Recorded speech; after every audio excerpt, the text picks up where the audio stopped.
este culto a nuestro Dios y teniendo esta hermosa oportunidad y posibilidad y privilegio de predicar la palabra de nuestro Dios. Les extrañaba, sinceramente, es una alegría para mí celebrar el Día del Señor con ustedes. Hay un filósofo español que se llama Jorge Ruiz de Santayana que dice: quien olvida su historia está condenado a repetirla. Y todos en algún momento hemos tenido algún problema con recordar algo. Hemos tenido algún problema, se nos ha olvidado alguna reunión, se nos ha olvidado algún trabajo en la universidad o los estudios que entregar, o se nos ha olvidado hacer cierta compra. Los esposos sufren mucho porque se olvidan de los cumpleaños, de los aniversarios, y las mujeres no. Hemos tenido problemas con eso. En algún momento de mi vida he tenido problemas también por el descuido y por no recordar ciertas cosas. Una vez nos invitaron, nos regalaron una estadía en un hotel y mi esposa estaba trabajando, yo tenía que preparar la maleta, preparé la maleta, me subí al metro y ¿qué creen ustedes? Se me olvidó la maleta en el metro. Yo estaba dispuesto a sacrificar mis cosas, pero mi esposa no. Así que gracias a Dios la pude recuperar. En otra ocasión, esta historia ajena, cierto esposo echó benzina a su auto, su esposa se bajó a comprar ciertas cosas y él se fue. Pero porque no porque la quería dejar, sino porque se le olvidó. Y hermanos, cada uno de nosotros batalla con ciertas cosas acerca de el recordar o con el olvidar. Por eso que al equipo pastoral le pareció bien hablar acerca de un libro hermoso como el libro de Romanos, pero con el título de Recordando las verdades de Dios. ¿Por qué? Porque se nos olvidan, porque nuestra mente es frágil, porque las situaciones de la vida a veces nos hacen desconfiar de los grandes aciertos, de las grandes verdades acerca de nuestro Dios. Y si es malo olvidar las cosas naturales, ¿cuánto más malo es que olvidemos las grandes verdades del Evangelio? Por eso que hoy día, desde hoy, comienza esta nueva serie acerca de Romanos, recordando las verdades de Dios. Y a manera de contexto del libro, no sé si pudieron ver el podcast que hicimos. Bueno, si quiere profundizar un poquito más en su contexto, en la introducción, vea el podcast, ¿ya? Pero para aquellos que no pudieron ver, vamos a responder algunas preguntas fáciles y sencillas. ¿Quién escribió el libro? ¿Quién escribió el libro, mis hermanos? Pablo. Y si yo le dijera que no, que lo escribió el escriba de Pablo. ¿Y cómo se llamaba este escriba? ¿Quién sabe? Andrés. No. Se llama Tercio, que significa tercero. ¿Ya? ¿Cuándo fue escrito el libro de Romanos? Dentro del 57 al 58 después de Cristo. ¿A quién fue escrito? A la iglesia de Roma, ¿cierto? Eso se llama Romanos, ya que estaba compuesta por gentiles y por judíos, ¿ya? Pero también en nuestro presente nos habla a nosotros, ¿ya? ¿Y por qué fue escrito el libro de Romanos? En una explicación súper simple, porque había divisiones entre los gentiles y los judíos. Los judíos tuvieron que escapar alrededor de 5 años, tuvieron que estar fuera de Roma, y en algún momento pudieron volver, y cuando volvieron, se dieron cuenta de que la iglesia tenía costumbres ahora gentiles y habían abandonado todos los rituales judíos. Por lo tanto, empezó este conflicto entre los gentiles cristianos y los judíos cristianos. Es por eso que a Pablo le pareció bien escribir esta carta y solucionar o tratar de solucionar ciertos conflictos. ¿Ya? Si quiere saber más, empieza a escuchar los podcasts entonces. O lea y averigüe. Quiero invitarlos, mis hermanos, a que puedan abrir sus Biblias en Romanos 1. Vamos a leer los versículos 16 al 20. Comenzamos hoy con Romanos 1, versículos 16 al 20. Cada sermón abarcará un capítulo, ¿ya? No podremos abarcarlo de manera completa, así que por eso es la idea. Queremos invitarlos a que ustedes lean Romanos capítulo por capítulo, que se nutra de este libro, que podamos ser bien diligentes con el estudio de esta nueva serie. Romanos 1 del 16 al 20, dice así: porque no me avergüenzo del Evangelio, porque es poder de Dios para salvación a todo aquel que cree, al judío primeramente y también al griego. Porque en el Evangelio la justicia de Dios se revela por fe y para fe, como está escrito, mas el justo por la fe vivirá. Porque la ira de Dios se revela desde el cielo contra toda impiedad e injusticia de los hombres que detienen con injusticia la verdad. Porque lo que de Dios se conoce les es manifiesto, pues Dios se lo manifestó. Porque las cosas invisibles de Él, su eterno poder y deidad, se hacen claramente visibles desde la creación del mundo, siendo entendidas por medio de las cosas hechas, de modo que no tienen excusa. Propósito, mis hermanos, de este día: entender que la salvación es de Dios y no de nosotros. Y el tema: el justo juicio de Dios. Y para aquellos que gustan tomar nota, como siempre, observaremos 3 puntos. El primero será la justicia de Dios, el segundo punto será la ira de Dios y el tercero, la existencia de Dios. Veamos entonces nuestro primer punto, la justicia de Dios, y para esto veremos los versículos 16 al 17 para que tenga su Biblia abierta y puedan acompañarme nuevamente en esta lectura. Y le voy a pedir a esta parte que por favor lea los versículos 16 al 17 en versión Reina Valera para que leamos todos una misma versión. Dice así: porque no me avergüenzo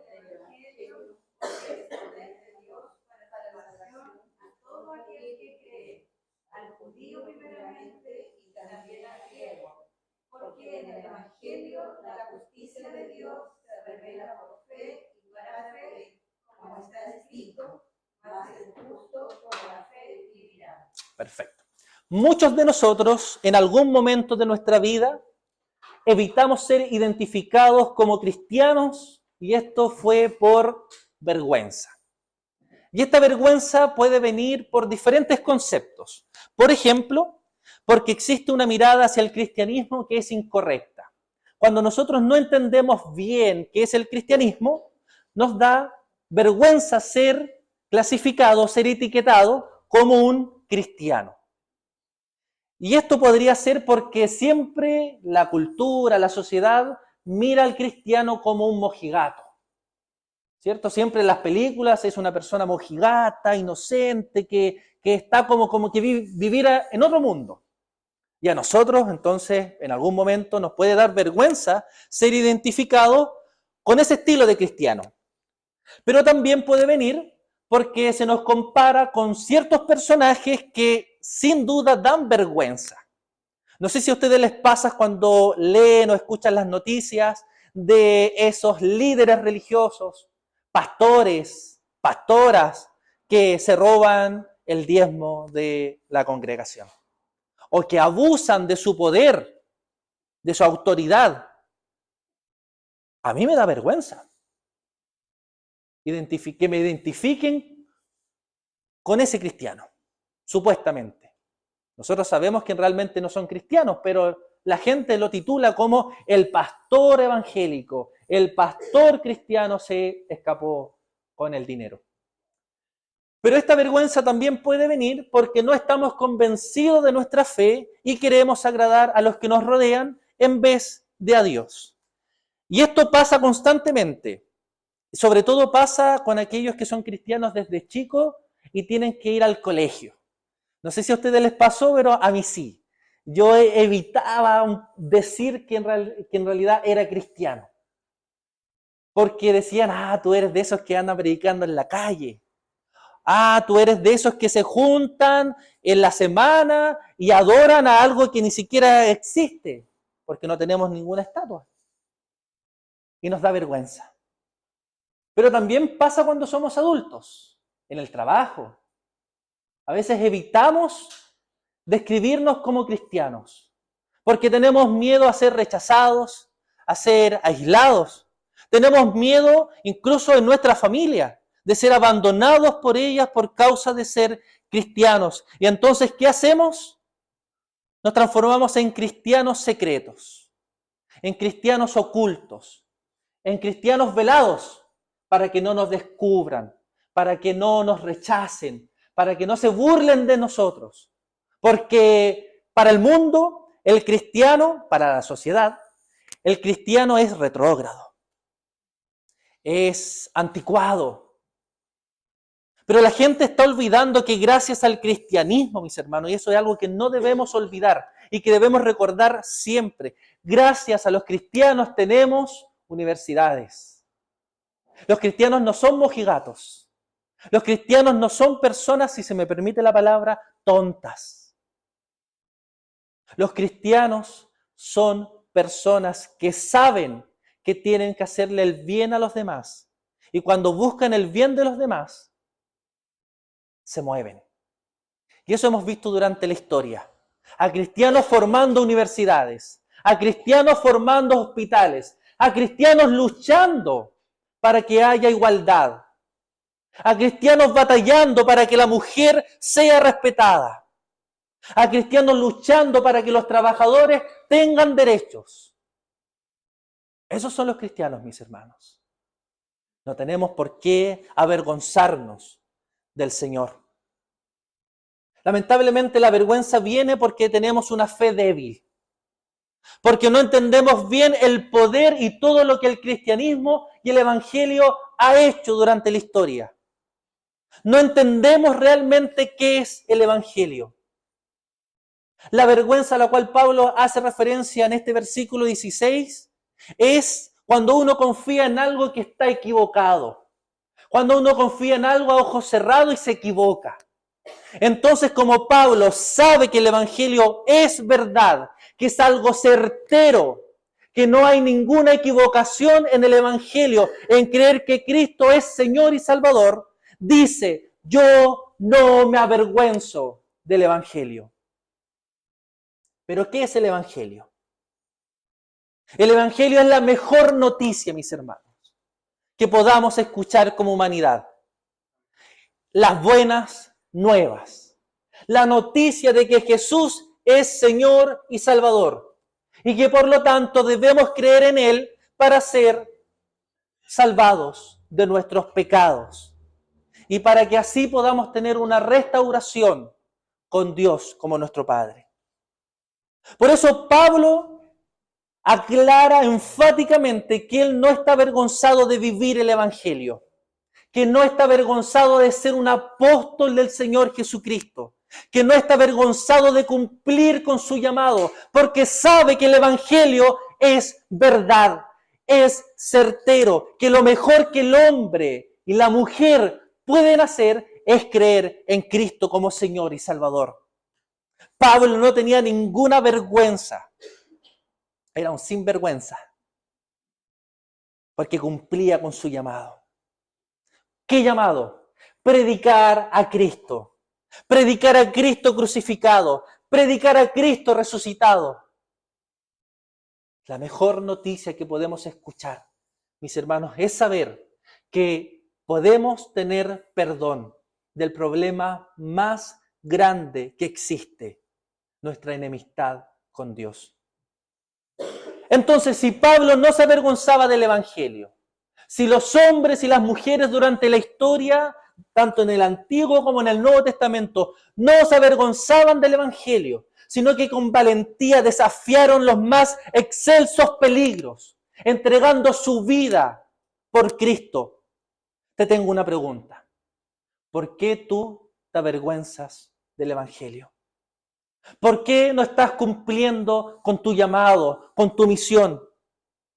¿Por qué cuando estás en el colegio, en la universidad, en el trabajo, en la casa o donde estés, te avergüenzas de anunciar el Evangelio como si fuera una mentira? Hermanos, somos capaces de defender nuestro equipo de fútbol favorito, pero no somos capaces de defender con argumentos claros y convincentes que Cristo es Señor y Salvador. Somos capaces de manifestar con ímpetu nuestra inclinación política, pero no somos capaces de manifestar con ímpetu una vida transformada por el Evangelio.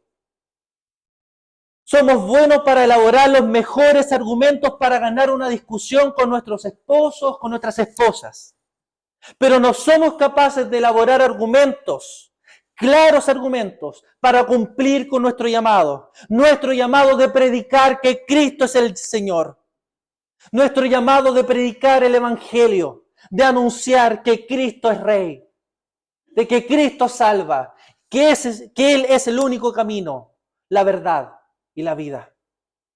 Y yo sé que el corazón de alguno de los presentes puede estar levantando defensa porque nuestro corazón es engañoso. Y nuestro corazón siempre levanta una excusa para no cumplir con nuestra misión. Y a lo mejor estás diciendo en tu mente, en tu corazón, sentado ahí en tu banca, es que yo no tengo el tiempo. Es que yo no tengo las herramientas. Es que yo soy solo un joven y sé poco. Soy un recién cristiano. Es que yo solo soy un viejo y ya hice todas esas cosas. Es que yo. Pero eres capaz de dedicar horas de tu día, de tu semana, para ver novelas, para ver fútbol, para leer noticias, para opinar y navegar por las redes sociales, pero no tienes tiempo para buscar de Jesús. Hay algo malo. Dices que no tienes herramientas, que no tienes conocimiento, pero no lees la Biblia. No vienes a las reuniones de oración, no vienes a los estudios bíblicos, no lees libros que te pueden ayudar para formarte en la teología, no le tomas interés a las predicaciones. ¿Cuántas veces han escuchado? ¿Cuántas veces hemos dicho aquí que debemos ser una comunidad que se ama mutuamente, que se cuida mutuamente y que sale? ¿Cuántas veces hemos dicho que necesitamos miembros comprometidos con el Evangelio? ¿Por qué? Versículo 17. Porque en el Evangelio la justicia de Dios se revela por fe y para fe. Como está escrito, más el justo por la fe vivirá. Es decir, en el Evangelio descubrimos que la justicia de Dios es otorgada a nuestro favor. Por tanto, no depende de tus obras, no depende de tu inteligencia, no depende de tus dones, no depende de lo bueno que tú eres para predicar o tu buena oratoria, depende del Señor. Este versículo, no sé si ustedes saben, fue el versículo que impactó a Martín Lutero, en lo que él mismo describe como una experiencia en la torre, ya que la Universidad de Wittenberg tenía una torre, entonces él lo llama la experiencia en la torre. A Pablo se le llama para que enseñe y sea profesor de Wittenberg, ciudad de alemana, y él está predicando y empieza con este libro de Romanos. Y cuando llega al versículo 17, entiende lo que realmente dice el versículo 17. Lutero cargaba con un gran peso. Él entendía que la salvación dependía de los humanos falibles, de los humanos pecadores. Por lo tanto, veía a Dios y estaba enemistado con Dios porque decía y batallaba en contra del Señor. ¿Cómo es posible que criaturas falibles, pecadoras, logren la perfección para ser salvadas? Hasta que llegó a este versículo 17 y entendió que la justicia que se menciona no es la propia, no es la tuya, no es que tú cumplas con todas las cosas de la ley para ser salvado, sino la justicia de alguien más, de Cristo, como Señor y Salvador. Y cuando entendió eso, su vida cambió, de tal forma que nosotros estamos hoy aquí, gracias a la Reforma Protestante. Ahora bien, mis hermanos, para comprender bien la justicia de Dios, debemos observar otra gran verdad. ¿Cuál? La ira de Dios. Le voy a pedir entonces, al lado de acá, que pueda leer fuertemente el versículo 18. Dice así: porque la ira de Dios se revela desde el cielo contra toda impiedad e injusticia de los hombres que detienen con injusticia la verdad. Perfecto.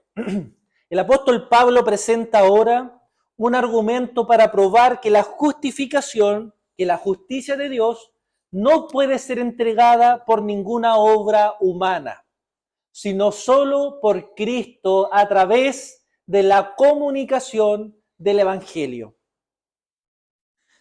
Ya que el ser humano lo único que desea, lo único que hace es pecar. No es posible que el ser humano por su justicia propia alcance la salvación. Y como un argumento tremendo en contra de la condenación humana, el apóstol Pablo comenta que la admirable creación, todo lo creado, debería provocar el deseo de glorificar a Dios, de reconocer que existe un Dios. Pero por la dureza del corazón, por la injusticia de nuestros actos, lo único que hacemos, mis hermanos, es pecar. Tanto así que se describe al ser humano como culpables. Santiago 2:10 dice: porque cualquiera que guarda la ley, pero tropieza en un punto, se ha hecho culpable de todos. También se nos describe como enemigos. Santiago 4:4. Oh almas adúlteras, ¿no sabéis que la amistad del mundo es enemistad hacia Dios? Por tanto, el que quiere ser amigo del mundo se constituye enemigo de Dios. También se nos describe al ser humano sin Dios como muertos espiritualmente. Efesios 2:1. Y Él os dio vida a vosotros cuando estabais muertos en vuestros delitos y pecados. Y también se nos describe en Apocalipsis 3:17 a los seres humanos sin el Señor como pobres, ciegos y desnudos. ¿Por qué dice: soy rico, me he enriquecido y de nada tengo necesidad? ¿Y no sabéis que eres un miserable, digno de lástima y pobre, ciego y desnudo? El ser humano, por su naturaleza, detiene con injusticia la verdad. Tanto así, mis hermanos, que fueron capaces de matar a Cristo, quien es la única verdad.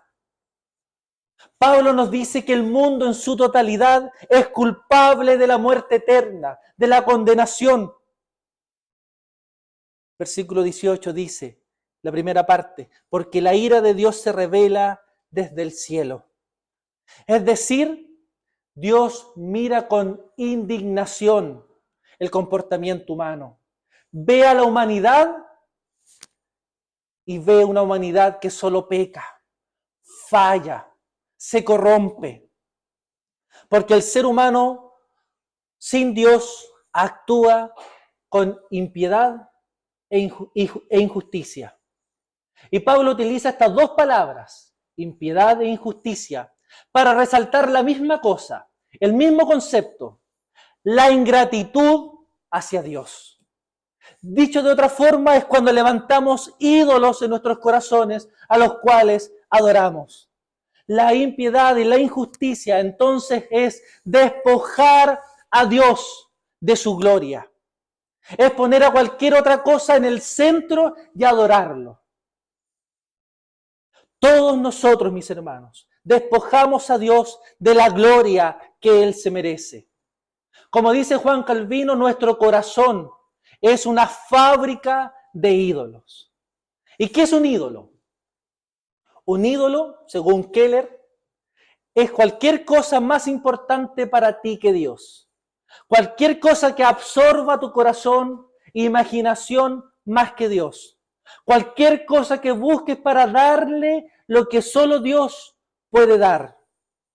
Esencialmente un ídolo entonces es cualquier cosa que tome el lugar de Dios como la prioridad más importante de tu vida. Hagamos un ejercicio. Piensa. Piensa en esas cosas que amas. Personas, cosas. Piensa que eso que tú amas fuera arrebatado de tu vida. Y que tú no podrías seguir viviendo si eso no está contigo. Los padres seguramente piensan en sus hijos. Las esposas pueden pensar en sus esposos, los esposos en sus esposas. Los hijos pueden pensar en sus padres. O a lo mejor pensaron en las cosas que tanto les ha costado, como su casa, su auto, la empresa, el negocio. Los más deportistas pueden pensar en su capacidad física, en su cuerpo. Los artistas pueden pensar en su voz, en sus talentos, en sus manos, en esa mente creativa. Los pastores, los predicadores pueden pensar en su ministerio, en esa capacidad para transmitir la información y predicar el evangelio. Todos nosotros batallamos con ídolos, mis hermanos, a los cuales adoramos. Y ese ídolo, que puede ser nuestra familia, lo ponemos por encima de Dios. Ese ídolo que puede ser el trabajo, lo ponemos por encima de Dios. Ese ídolo que puede ser incluso la iglesia, la ponemos por encima de Dios, cuando Dios es el que merece toda honra y toda gloria, no nosotros, no las cosas. Todas las cosas que nos quiten el sueño se vuelven ídolos en nuestro corazón. Y cada vez que levantamos un ídolo en nuestro corazón, somos esclavos de ese ídolo. Porque se lleva nuestra preocupación, se lleva nuestra angustia, se lleva nuestras energías. Le dedicamos tiempo, dinero y dejamos las cosas más importantes. Por eso Éxodo 20:30 nos dice: no tendrás dioses ajenos delante de mí. Versículo 4 de Éxodo 20 dice: no te harás una imagen tallada ni una imagen de nada que esté en el cielo arriba, o esté en la tierra debajo, o que esté en el agua debajo de la tierra. Salmo 135 nos dice, versículos 15 y 17, los ídolos de las naciones son plata y oro, obra de manos humanas. Tienen boca, pero no hablan. Tienen ojos, pero no ven. Tienen oídos, pero no oyen. Ni hay aliento en sus bocas. Y Habacuc 2:18 dice: ¿qué beneficio es un ídolo cuando su creador lo ha moldeado? ¿Una imagen de metal? ¿Un maestro de mentiras? Su creador confía en su propia creación cuando hace ídolos sin palabras. El único, mis hermanos, que merece estar en el centro de nuestra adoración, el único que merece ser el centro de la iglesia, el único que merece ser el centro de nuestra vida es Dios y nada más. No estoy diciendo que no ames profundamente a tu esposa o a tu esposo. No estoy diciendo que no ames a tus hijos. No estoy diciendo que no ames a tu familia. No estoy diciendo tampoco que dejes tus estudios, tu vocación o lo que estás haciendo. Hazlo con pasión. Pero no puede ser más grande que Dios. Venzamos los ídolos de nuestro corazón. El yo, la seguridad, la aprobación de los demás, el éxito, las riquezas, la salud. Estas cosas y muchas más pueden ser ídolos en nuestras vidas. Por eso nuestro texto dice que la ira de Dios se revela desde el cielo. Porque lo único que hace el ser humano es quitarle el puesto a Dios. Es quitarle la gloria a quien se lo merece. ¿Cómo podemos vencer, mis hermanos, los ídolos que se levantan en contra de la gloria de Dios? Trabajando nuestra relación con Dios como una prioridad. Buscando al Señor. Poniendo nuestra mirada en la cruz. Buscándolo. Trabajando en esa relación vertical. Pero también podemos vencer a los ídolos del yo, de la seguridad, del egoísmo, cuando amamos a nuestro prójimo como a nosotros mismos. Trabajando entonces nuestra relación horizontal. Llamando, preocupándonos por nosotros mismos, orando los unos por los otros, visitándonos, velando por las necesidades materiales, pero también espirituales. Tercer consejo, trabajando en las disciplinas espirituales. Las disciplinas, mis hermanos, no pueden ser opcionales en tu vida como cristiano. No es una cosa si tú quieres orar o no. No es una cosa si tú quieres leer la Biblia o no. Debemos orar, debemos leer, debemos venir al culto, mis hermanos, porque es la adoración comunitaria. Cuarto consejo, aprovecha bien el tiempo. No seas un vago espiritualmente. Aprovecha el tiempo. Cuando tengas un momento en tu día, busca del Señor. Cuando puedas leer la Biblia, léela, disfrútala. Cuando tengas tiempo para arrodillarte y estar en la presencia del Señor, hazlo. Y último, quinto, cuídate de la vanagloria. Cuídate de pensar que tú eres el centro de todo. ¿Por qué las cosas me pasan a mí? ¿Por qué yo? O de querer ser admirado y adorado por los demás. Cuídate de la vanagloria. La gloria no es tuya, es del Señor.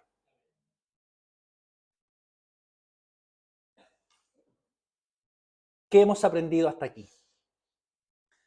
Que la justicia de Dios, hemos aprendido acerca de la justicia de Dios, de la ira de Dios, y que ésta se revela mirando Dios con indignación las obras de los seres humanos. Pero también podemos ver algo maravilloso, la existencia de este Dios. Y quiero invitarlos que lo podamos leer juntos, mis hermanos, versículos 19 al 20.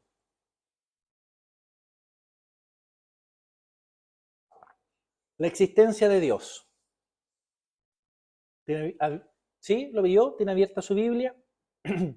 Porque lo que de Dios se conoce le es manifiesto, pues Dios se lo manifestó. Porque las cosas invisibles de Él, su eterno poder y deidad, se hacen claramente visibles desde la creación del mundo, siendo entendidas por medio de las cosas hechas, de modo que no tienen excusa. Ese era el 20, ¿cierto? 19 y 20. Pregunta para ustedes, mis hermanos. ¿Puede Dios ser conocido fuera de la iglesia o de un ambiente religioso? Amén. El secularista o el ateo de nuestros tiempos responde a esta pregunta con un decidido e impetuoso no, argumentando que observar la creación es opuesto a creer en un mito como Dios. Y nos presentan tantas abominaciones que se hace insostenible la existencia de un ser creador. Para ellos todo es producto de los millones y millones de años. Es una especie de suerte la formación de toda la materia e incluso la formación de los seres humanos. Y debido a estas afirmaciones, con tanta vehemencia que escuchamos de los ateos, muchos de los cristianos se han retirado a una esfera de solo fe religiosa, fe en la iglesia, como el único marco dentro del cual Dios puede ser conocido. Pero esto, mis hermanos, es pensar que Dios es como un pajarito encerrado en una jaula y que solo puede ser conocido o adorado mientras estás en la iglesia. El Salmo 19, un salmo muy conocido, indica la majestad del Creador a través de su creación. Los cielos cuentan su gloria. El firmamento anuncia las obras de sus manos. A través de la creación vemos al Señor. Dios se revela a sí mismo. Pero los humanos que perciben estas cosas, que perciben esta revelación, se niegan a reconocerla y prefieren inventar cuentos, mitos, en vez de reconocer que existe un ser creador de todas las cosas. Hermanos, no es que la existencia de Dios no se pueda comprobar, es que no están dispuestos a reconocerla y a someterse a esta revelación. Es cierto que no se puede comprobar en un laboratorio como los científicos quieren hacerlo, pero se puede comprobar a través de nuestra vista, a través de lo que olemos por la creación, a través de lo que sentimos, a través de los sentidos. Por eso Pablo en el versículo 21 dice, pues aunque conocían a Dios, no lo honraron como a Dios, ni le dieron gracia, sino que se envanecieron en sus razonamientos, y su necio corazón fue entenebrecido. Profesando ser sabios, se hicieron necios, y cambiaron la gloria de Dios incorruptible por semejanza de imagen de hombre corruptible, de aves, de cuadrúpedos y de reptiles. Mire lo entenebrecido que está la mente del ser humano. Viendo a Dios en su creación, no son capaces de reconocer que Él existe. Pero sí son capaces de levantar ídolos a los cuales sirven y a los cuales siguen. Se nos dice, mis hermanos, que el ser humano conoce a Dios, que tiene lo que hemos dicho en algún momento, el sensus divinitatis. Apréndanselo para que lo digan ahí a los demás. La sensación de la divinidad, la sensación de que existe Dios. Es decir, el hombre mira la creación, mira la perfección, mis hermanos. Pero es que la creación es perfecta. Miren la complejidad del ser humano. Pero aún así, se niegan a creer que existe un creador. Y no lo adoran. El hombre por naturaleza no quiere ni puede glorificar al Señor. No agradece a Dios, aunque sabe que existe. Versículo 19. Porque lo que Dios se conoce les es manifiesto, pues Dios se lo manifestó. La revelación de Dios en la naturaleza hace entonces que el ateísmo sea una cosmovisión errada. El Salmo 14:1 nos dice que el necio dice en su propio corazón, no hay Dios, teniendo todas las evidencias posibles. ¿Han escuchado ustedes aquellas personas que dicen, si yo viera el mar partirse a la mitad, yo creería? Si yo viera caer del cielo maná, creería. Si yo viera resucitar a alguien, creería que existe un Dios. Hermanos, el creer no es por falta de evidencias, es por la dureza del corazón. Porque los judíos vieron el mar abrirse, comieron del maná, vieron los milagros que se hicieron durante toda la historia, los milagros que hizo Cristo mismo, y aún así lo mataron. Y nosotros haríamos lo mismo si estuviéramos en ese tiempo. ¿Cuál es la función de la revelación natural de la creación, de la revelación general. Versículo 20. Que los hombres y mujeres no tengan excusa alguna. Entendemos, mis hermanos, que la revelación general de Dios, la revelación a través de su creación, es suficiente para que el hombre sepa que Dios existe, pero no es suficiente para la salvación. ¿Están claros con eso? La creación es suficiente para que el ser humano vea que existe un Dios, pero no es suficiente para llegar a la salvación. El pecador, por lo tanto, necesita la revelación especial. ¿Y cuál es la revelación especial? Vamos, hermanos. Revelación especial. Ya, Cristo. ¿Pero dónde vemos a Cristo? En su palabra. Hoy nosotros, mis hermanos, somos desafiados a entregar más información a los hombres y a las mujeres para que puedan venir al arrepentimiento. No podemos decir, pero si tienen la creación para darse cuenta de que Dios existe. Debemos nosotros esforzarnos por anunciarle a los demás la grandeza de Cristo. Cada uno de nosotros es mandado a compartir de la hermosura, de la grandeza, de la soberanía, de la perfección de nuestro Señor Jesucristo. Ni tú ni yo fuimos llamados a vivir en la comodidad. No fuimos llamados tampoco, iglesia, no fuimos llamados para encerrarnos en cuatro paredes. No fuimos llamados para cumplir con el sueño americano. Una familia, un auto, escribir un libro y plantar un árbol. Fuimos llamados para trabajar. Trabajar en el avance del reino de Dios. Para vivir, mis hermanos, una vida con pasión. Levantémonos entonces. Que San Carlos sea una iglesia fuerte y valiente. Pero no les voy a mentir. Nos va a costar. Lágrimas, llantos, dolor, persecución. Correrán lágrimas por nuestras mejillas. Pero les tengo una buena noticia. Cristo ha dado la victoria.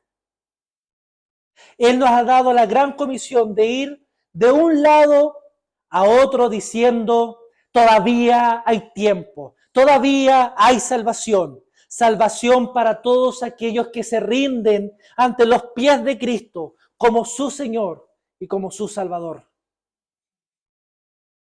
¿Necesitas más aliento? Escucha las palabras de Cristo, Mateo 28, 20. Y he aquí, yo estoy con vosotros todos los días hasta el fin del mundo. Amén. ¿Qué vimos hoy, hermanos? La justicia de Dios. Dios es quien justifica, nadie más. Vimos la ira de Dios. Dios está indignado con los seres humanos porque no le honran ni le glorifican. Y también vimos la existencia de Dios. La creación misma es una prueba de la existencia de nuestro Dios. Que el Señor nos bendiga. Me estoy quedando sin voz. Oremos. Amado Señor, ante tu presencia estamos con un corazón agradecido por tus bondades.